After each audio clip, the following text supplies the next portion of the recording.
according to our relationship expert, we are in two groups, the singletons and those who are coupled up. And apparently it's a case of the grass is always greener. She says singletons are jealous of those coupled up because they still have intimacy, while those living in a couple are jealous of all the single people's space. Now, Nadia, are we all just that little bit jealous of our friends' relationship status if they in a situation that we're not? Well, look, I'll tell you what I've been a bit jealous of, and I'm really annoyed with all the virtue signalers on Twitter and Instagram and everything that started having a go at all the celebrities that were showing off their houses, because I loved it. No. And they were all like, oh, it's really bad, I'm by the pool, oh, I'm having a terrible time, and they're in the hot tub. And I was just like, I'm loving this. Is that? That's because beautiful. Wow. Can you imagine? That's Kylie Jenner's pool. Can you imagine lockdown with that pool? Oh, and some of them have got private beaches. Can everyone stop moaning about the celebrities showing off their homes? I love it. I loved it. I wasn't reading what they were saying. I was just looking at their homes.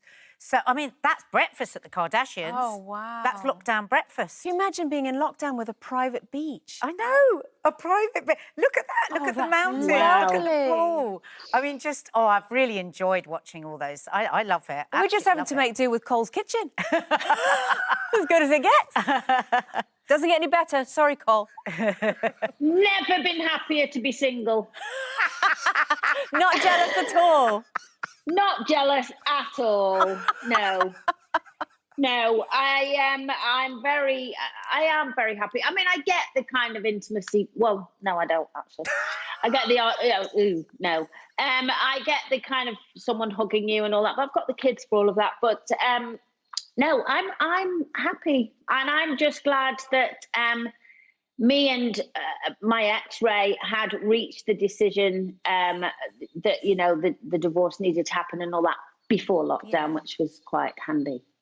Would you have quarantined with him? Well, do you know what? So I think if we'd still been married and gone into lockdown in the situation we were in, it would have been horrendous, because we were at that, that point where we weren't really getting on and all that.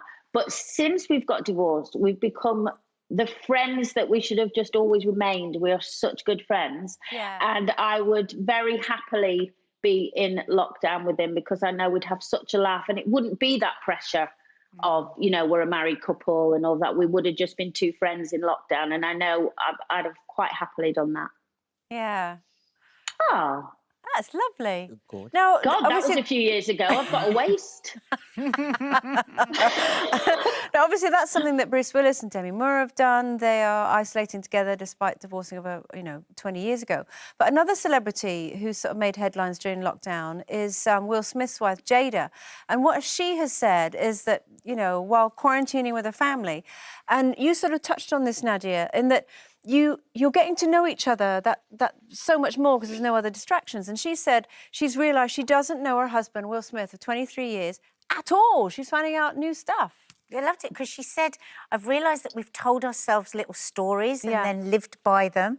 And I think that we do all do that to a certain degree. If you think about it, so much of relationships for a lot of people is, you'll have people over at the weekend, or you might go out for dinner with friends. So you're playing like a little story. You get home, you're as miserable as sin with each other, or whatever. Yeah. But and it just becomes part of the rhythm of your relationship, how you are in front of people. So I suppose when all that's taken away, all the set dressing, and it's just the two of you, you will get to see each other again. And I don't necessarily think that's always a negative thing. I think, actually, though at the beginning it was very hard with me and Mark, and I had a couple of times where I thought, oh, and I'm single, and felt that. It must be so lovely to be in your own bed. It must be so lovely to be... All of that. Actually, now, I feel like I'm more in love with Mark now than I was even at the beginning of lockdown. And I think that's because we're getting to...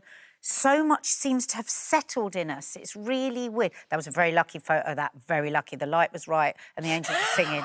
We did not look like that on that day. And I actually do feel like I love him more, and I feel like I'm actually looking at him and seeing him. And people tend to think of his intimacy as just, and it isn't. I can remember if people are off school, of course they are. Everyone's off school in lockdown. Sorry. So, and intimacy isn't just about... It's about really knowing... Sorry, just if you at home are wondering what she said, cover the kids' ears. She said sex. Yeah. So intimacy is about looking at your partner. So many people don't look at their part. You know, you can just sort of scoot around and sort of just be getting on with stuff all the time. Yeah, yeah. And I think that's harder in lockdown.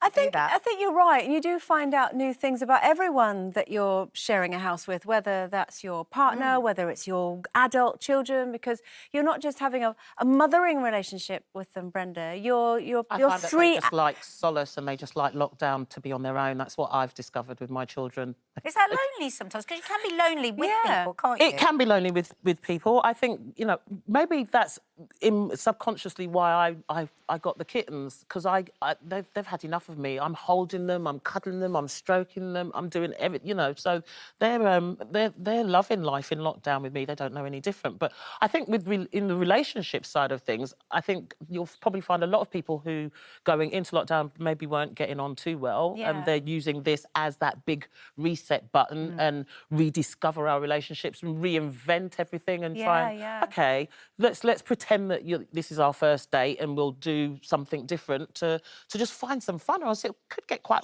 boring, I would think. Has it put you in the mood for love? No. No, stay right where you are. Don't need it, don't want it. But if you're not in a relationship where you both can decide that let's just use this as a reset button for our, you know, for intimacy or whatever, do you think it's wise to ask for a divorce during lockdown? Because there'll be some couples that are going the other way. Definitely not. Oh, Coleen, sharp intake of breath. Oh, God, no. No? I mean, fair enough if you've reached the decision that, you know, you don't want to be with this person anymore, but I would not tell someone during lockdown because we don't know how long it's going to be for. Imagine living with that, having to live together. I think if you've gone this long, putting up with everything, then, try and be civil and maybe say, you know, listen, at the end of this, we need to have a chat about our future or whatever. But don't go, by the way, at the end of this, we're having a divorce. You might end up under the patio. You know, I mean, just wait till you've got an escape route. Goodness sake. A couple that Mark and I know that we cannot believe they've managed to continue for the last 15 years. We've been like, this isn't working. After 7 days, they decided, 7 days into lockdown. Wow. And nothing else. And we could all see that these two should have divorced, nothing else. But lockdown did it within 7 days. That could be a positive reset.